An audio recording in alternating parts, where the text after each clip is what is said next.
Hello friends, welcome to this channel. कोई नहीं देगा तेरा साथ यहाँ, तुझे लड़ना भी खुद है और संभलना भी खुद है। तो आज इसी लाइन के साथ हम अपनी करंट न्यूज की तरफ आगे बढ़ते हुए आपको यह भी संदेश देना चाहेंगे कि आप अपनी लाइफ में कोई भी लक्ष्य जो निर्धारित किए हैं उसे पाने के लिए आप किसी के भरोसे, किसी के सहारे ना रहें। और जिस दिन आप किसी के सहारे रुक जाएंगे उस दिन शायद आप अपने लक्ष्य से पीछे हट जाएंगे। इसी के साथ आइए चलते हैं आज की पहली न्यूज़ पर और देखते हैं आज की न्यूज़ क्या है। आज की सबसे पहली न्यूज़ है, हाई स्कूल का प्रमाण पत्र आधार व पैन से अधिक मान्य है। हाई स्कूल का प्रमाण पत्र उपलब्ध होने पर जन्मतिथि के लिए अन्य किसी विकल्प पर विचार करने का औचित्य नहीं बनता। यह किसने कहा है? तो इलाहाबाद हाई कोर्ट ने जन्मतिथि निर्धारित करने के लिए हाई स्कूल प्रमाण पत्र को सर्वाधिक मान्य दस्तावेज बताया है। कोर्ट ने कहा है कि हाई स्कूल का प्रमाण पत्र उपलब्ध नहीं है तो आधार कार्ड, पैन कार्ड या मेडिकल लीगल जांच रिपोर्ट पर विचार करने का प्रश्न उठता है। यदि हाई स्कूल प्रमाण पत्र में जन्म तिथि पर आपत्ति की गई तो उसको विश्वसनीयता पर सवाल है तो वह स्थानीय निकाय द्वारा जारी दस्तावेज मान्य होंगे। इसके साथ ही किसी याची ने कहा था कि दोनों पक्षों ने जिस तरीके से अपने अपने तर्क दिए हैं उसमें आधार कार्ड, पैन कार्ड में दर्ज जन्म तिथि से दोनों बालिग हैं, जबकि मां की तरफ से अधिवक्ता का कहना है कि सुप्रीम कोर्ट के फैसले व कानून से स्पष्ट है कि जब हाई स्कूल प्रमाण पत्र है तो जन्म तिथि निर्धारित करने के लिए अन्य किसी दस्तावेज को स्वीकार नहीं किया जाएगा। तो आप जैसा कि जानते ही हैं कि कहीं भी अगर हमसे जन्म प्रमाण पत्र के रूप में या फिर डेट ऑफ बर्थ के रूप में अगर कोई मान्य प्रमाण पत्र रहता है तो वो सबसे ज़्यादा हाई स्कूल रहता है, तो लीगल है। यहाँ पर भी वैसा ही तर्क है। इसके बाद आइए चलते हैं अगली न्यूज़ पर। अगली न्यूज़, कंटेनमेंट जोन के बाहर कोचिंग सेंटर भी खुलेंगे। 15 अगस्त को स्कूलों और शिक्षण संस्थानों में अमृत महोत्सव का आयोजन किया जाएगा। उत्तर प्रदेश शासन ने कंटेनमेंट जोन के बाहर स्थित कोचिंग संस्थानों को खोलने की अनुमति दे दी है और कोचिंग संस्थान रविवार की साप्ताहिक बंदी के दौरान बंद रहेंगे। और अपर मुख्य सचिव गृह अवनीश अवस्थी ने निर्देश दिए हैं कि कोचिंग संस्थानों को अपने प्रवेश द्वार पर हेल्प डेस्क की स्थापना करनी होगी, साथ ही कोविड प्रोटोकॉल का पूरी तरह से पालन करना होगा। इसके साथ ही शिक्षा संस्थान खोले भी जा रहे हैं। यहाँ 50% क्षमता के साथ पठन पाठन हो रहा है। स्कूल व संस्थान 15 अगस्त से खोले जाएंगे। स्वाधीनता दिवस के दिन स्वतंत्रता का अमृत महोत्सव होगा। स्नातक व परास्नातक द्वितीय वर्ष की कक्षाएं 16 अगस्त से और स्नातक प्रथम वर्ष की कक्षाएं 1 सितंबर से, तृतीय वर्ष और स्नातकोत्तर द्वितीय वर्ष की कक्षाएं 13 सितंबर से चलेंगी।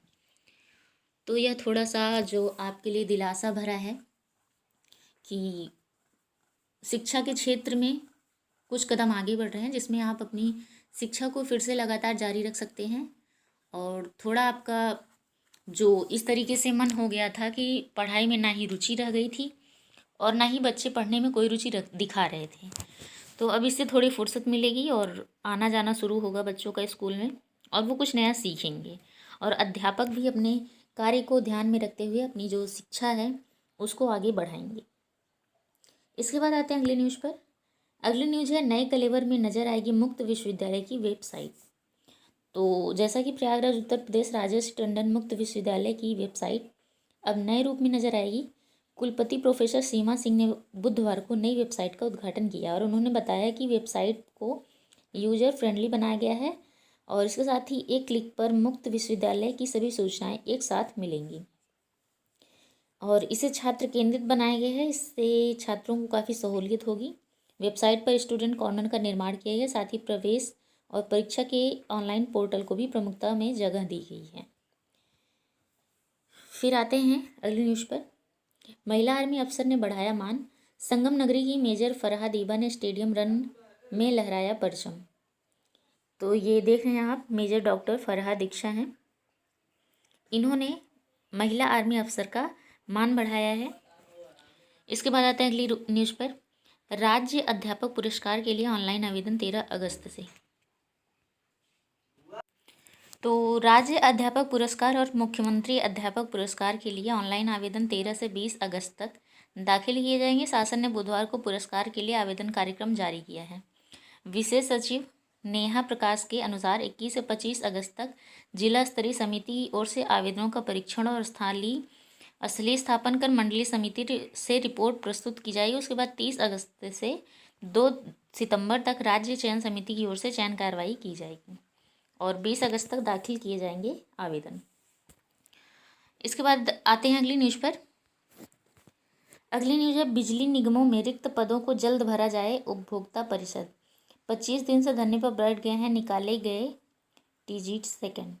ऊर्जा मंत्री से मांग, कहा कि राष्ट्रीय औसत से आधे कार्मिकों के बलबूते चल रही यह व्यवस्था।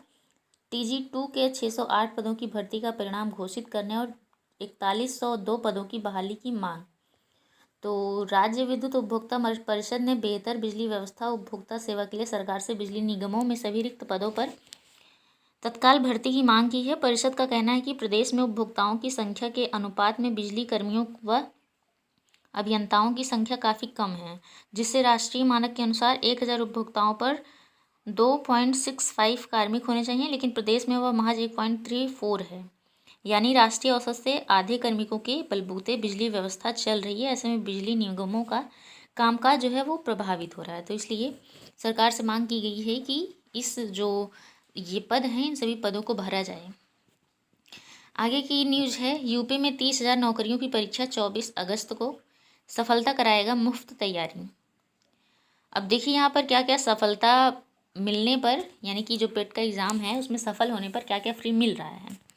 तो जैसा कि आप यहाँ देख रहे हैं, फ्री लाइव क्लासेस, परीक्षा से संबंधित 200 घंटे की video classes, free e books और PDF नोट्स, 200 PDF नोट्स और e books, free mock test, 100 से ज़्यादा टॉपिक टेस्ट व mock test, doubt clearing session देश की राजधानी की बेहतरीन फैकल्टी टीम के द्वारा, और सफलता.com की वेबसाइट पर करें रिवीजन, ऐसा इसमें बताया गया है। तो उत्तर प्रदेश अधीनस्थ सेवा चयन आयोग UP SSSC को प्राथमिक अर्हता परीक्षा यानी पिट में आवेदन करने वाले लगभग 21 लाख युवाओं का एग्ज़ाम अब 20 अगस्त को नहीं बल्कि 24 अगस्त को होगा। तो यहाँ पर जो 33,000 पदों पर भर्ती का रास्ता साफ ही बचा है, जिसमें करीब 30,000 भर्ती पिट के अंतर्गत कराई जानी है। तो यहाँ पर जो भी सक्सेस होंगे उनका जो एग्ज़ाम है आगे ले करके उन्हें फिर जॉब दिया जाएगा। तो आप मान सकते हैं हम कि आप इसमें बेहतर तैयारी कर रहे होंगे, अपना पर्याप्त समय दे रहे होंगे, क्योंकि इसमें आपको निकालना भी है और आपको जो बेरोज़गारी का जो आपके ऊपर ठप्पा लगा है उससे मुक्ति भी पानी है। अगली न्यूज़ है, मेधावियों, खिलाड़ियों व शहीदों के गांव घर तक बनेंगे 7 मीटर चौड़े मार्ग।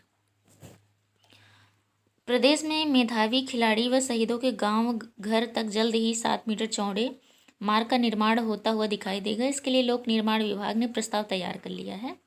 जल्द इस प्रस्ताव को कैबिनेट की बैठक में मंजूरी भी दी जाएगी। जैसा कि आप यहाँ पर देख रहे हैं, केशव प्रसाद मौर्य उप मुख्यमंत्री हमारे हैं और उन्होंने कहा है कि हम मेधावियों, खिलाड़ियों व शहीदों के घर तक सेल्ड शोल्डर के साथ 5 मीटर चौड़ी सड़क बनाने पर विचार करना है। जल्द ही योजना धरातल पर उतरते हुए दिखेगी। आगे की न्यूज़ है, अंकपत्र व डिग्रियां पोर्टल से डाउनलोड कर सकेंगे। तो प्रदेश में 21-22 से नई शिक्षा नीति लागू करने के लिए सबसे ज़रूरी प्लेटफॉर्म तैयार कर लिया गया। इस पोर्टल के माध्यम से ही उनकी डिग्रियां और अंकपत्र भी मिलेंगे। साथ ही संस्थान बदलने और पढ़ाई छोड़ देने के बाद दोबारा प्रवेश लेने का विकल्प भी उपलब्ध होगा। अपर मुख्य सचिव उच्च शिक्षा मोनिका एस गर्ग इस पोर्टल के माध्यम से संचालित होने वाली व्यवस्था के बारे में विस्तृत आदेश जारी कर दी हैं। प्रदेश के सभी राज्य व निजी विश्वविद्यालय और राजकीय सहायता प्राप्त व स्वावित्त पोषित महाविद्यालय इस पोर्टल पर जाकर पंजीकरण करेंगे। उसके बाद मोबाइल नंबर और ईमेल आईडी पर OTP से लॉगिन करेंगे, जिससे उनके अंकपत्र और डिग्रियां उनके पोर्टल पर ही डाउनलोड हो सकेंगी। अगली न्यूज़ है, 2 पालियों में करानी होगी पढ़ाई। तो उप मुख्यमंत्री ने निजी स्कूलों को भी सरकार का आदेश मानने के लिए कहा है। उन्होंने कहा है कि कोरोना संक्रमण की दूसरी लहर के बाद 15 अगस्त से खुल रहे स्कूलों में निजी स्कूल अपनी मनमानी से स्कूल का संचालन नहीं कर सकेंगे। प्रदेश सरकार की गाइडलाइन के अनुसार निजी स्कूलों को भी 50% क्षमता के साथ 2 पालियों में स्कूल संचालित कर पठन पाठन कराना होगा। उधर शैक्षिक सत्र के 4.5 महीने बीतने के कारण माध्यमिक शिक्षा परिषद कक्षा 9वीं और 12वीं तक में इस वर्ष भी पाठ्यक्रम कम कर सकती है। तो 15 अगस्त को सभी माध्यमिक विद्यालयों में स्वाधीनता दिवस पर अमृत महोत्सव के साथ करीब 5 महीने बाद स्कूल खोले जाएंगे। 16 अगस्त से स्कूलों में 50% क्षमता के साथ पालियों में पठन पाठन शुरू होगा। तो इसके बाद आप सभी अपने कॉलेज जाएंगे, आपकी पढ़ाई होगी और आपका भविष्य फिर से संवरने लगेगा। तो दोस्तों आज के लिए बस इतना ही। Thank you.